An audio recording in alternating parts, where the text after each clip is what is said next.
Do you want to know how you can log into your Workday Payroll account? If yes, then this video is for you. Hello and welcome to How to Log In. It's your host back again with yet another interesting tutorial video. In this video, I'm going to teach you how you can log into your Workday Payroll account. Go ahead and open any browser on your PC, go to the search bar and search for Workday Payroll Login.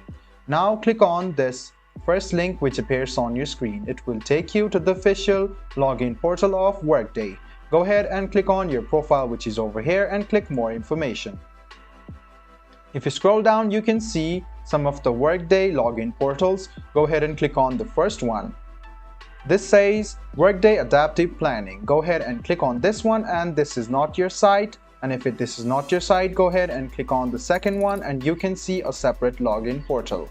So guys, you can see there are separate login portals. Choose your one and you can see these kind of similar interface. The first step is to write down your username or email address in this box. After you write down your username or email address, go ahead and write down your password. Then make sure you check your password by clicking on this icon and click sign in. This way you can easily log into your Workday Payroll account.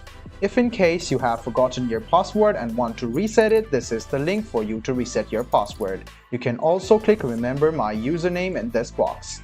I hope this video about how you can log into your Workday Payroll account was helpful for you. If you still have any kind of confusion, please do mention us on the comment section down below. Like the video, subscribe to the channel and do hit the bell button for more. Hope to see you in the next video as well. Until then, goodbye, take care and make sure you enjoy.